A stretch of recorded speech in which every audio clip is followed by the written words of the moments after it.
जय जवान, जय जवान। शेतकऱ्याचा आवाज कमी आहे म्हणून मोदी अन्याय करतो आपल्यावर, म्हणून जोरात आवाज वाढला पाहिजे। जय जवान। सर्वप्रथम कांदा उत्पादक, सोयाबीन उत्पादक, डाळिंब उत्पादक असा हा सगळा शेतकरी वर्ग या ठिकाणी राहुल गांधींचं स्वागत करायसाठी आणि त्यांना ऐकण्यासाठी आपण या ठिकाणी सगळेजण उपस्थित झाला, त्याबद्दल आपल्या सगळ्यांचं मनापासून सुरुवातीला मी धन्यवाद करतो। एक ही सामाजिक लढाई, राहुल गांधींची जी संघर्ष यात्रा आहे, ही यात्राच एक सामाजिक लढाई आहे।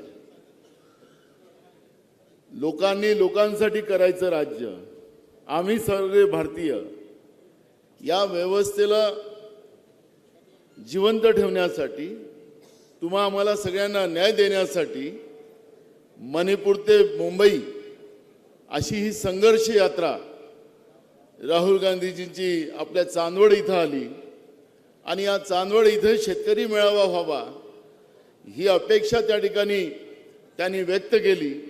मला महाराष्ट्राच्या शेतकऱ्यांशी बोलायचं आहे आणि म्हणून या ठिकाणी एक संघर्ष योद्धा आपल्या चांदवड या ठिकाणी इथं आलेत, त्या राहुल गांधींचं आपण टाळ्या वाजवून जोरात स्वागत करावं अशी मी आग्रहाची विनंती करतो। त्याचप्रमाणे आपल्या महाराष्ट्राचे नव्हे तर देशाचे नेते, शेतकरी नेते आदरणीय शरद पवारजी, आदरणीय आमचे काँग्रेस पक्षाचे विधिमंडळाचे नेते बाळासाहेब थोरातजी, आपली शिवसेनेची मुलूक तोप संजय राऊतजी, या कार्यक्रमाला उपस्थित झालेले राष्ट्रवादीचे अध्यक्ष महाराष्ट्र प्रदेशचे जयंत पाटीलजी, आमच्या माजी मंत्री आणि AICCच्या आमच्या वर्किंग कमिटीच्या सदस्य यशोमती ठाकूर, माजी मंत्री विश्वजीतजी कदम,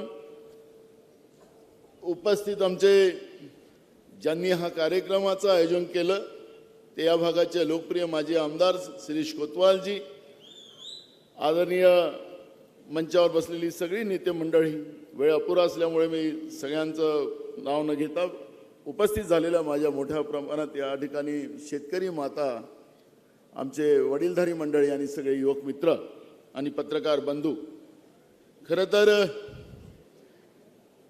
कांदा उत्पादकांचं तर मोदी सरकारने सत्यानाशच केलेला आहे।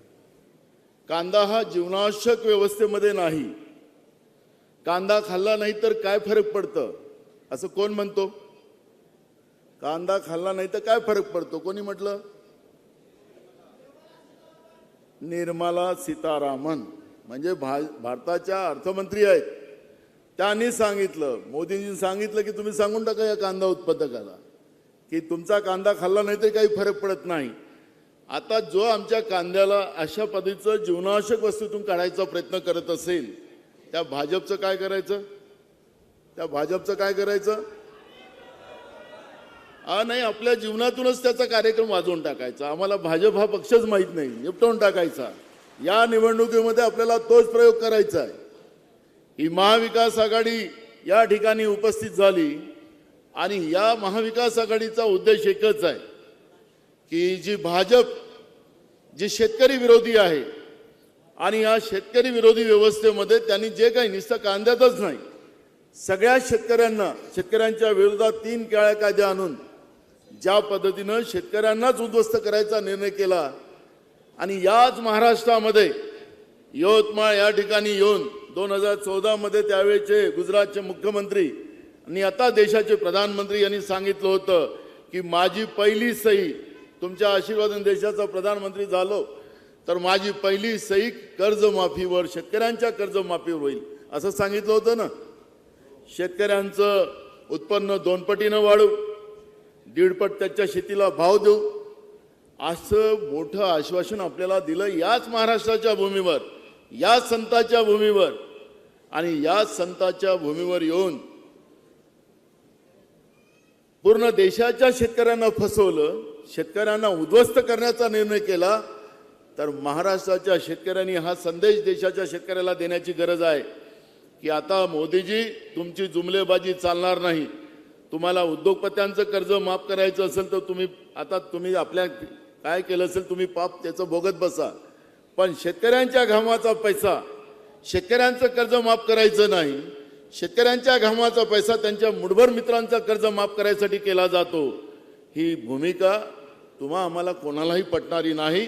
मी या ठिकाणी जास्त नाही, कारण की राहुलजी ज्या काही शेतकऱ्यांसाठी धोरण आम्ही तयार करतोय त्याच्याबद्दलचं राहुलजी आपल्याला पूर्ण मार्गदर्शन करणार आहे. त्यामुळे मी जास्त वेळ न घेता मी आपल्याला एवढंच, मी राहुलजींना आणि शरद पवारजी साहेबांना आणि उद्धव ठाकरे साहेबांना विश्वास देतो की महाराष्ट्राचा शेतकरी हा महाविकास आघाडी सोबत राहील असा तुमच्या वतीनं देऊ का विश्वास? तुमच्या वतीनं मी विश्वास देतो. आणि बीजेपीचं कायम जसा आमचा कांदा जीवनावश्यक वस्तूतून निपटवला तसा यांचं भाजप मुक्त, बरोबर, तर आपल्याला त्या पद्धतीनं ते काय आता तो आमचा खोक्याचा मुख्यमंत्री तो कसा करतो करेक्ट, असं करत होता ना परवा विधानसभेत, तसा यांचा करेक्ट करायचा आता आपल्याला, बरोबर आहे. मी पुन्हा आपल्या सगळ्यांना मनापासून धन्यवाद देतो. राहुल जी, आपके ये स्वागत के लिए और जो आपने किसानों को विश्वास दिया है, वो विश्वास के खातिर ये सब पूरे किसान, ये बड़ा मैसेज यहाँ से पूरे देश के किसानों को जाएगा. और मुझे लगता है कि ये किसान खुद यहाँ पर आया है, आपके स्वागत के लिए आया है. जो आपने MSP हो, किसानों के कर्ज माफी की बात हो, ये सब बातों को जो आपने पूरे इस न्याय यात्रा में आपने कहा है, उस बारे में यहाँ से एक बड़ा मैसेज पूरे देश में जाएगा. और इसलिए आपके स्वागत के लिए ये किसान लोग यहाँ पर आए. मैं पुनः आपको भी धन्यवाद देता हूँ और मेरे 2 शब्द पूरे करता हूँ. धन्यवाद. ABP माझा, उघडा डोळे बघा नीट.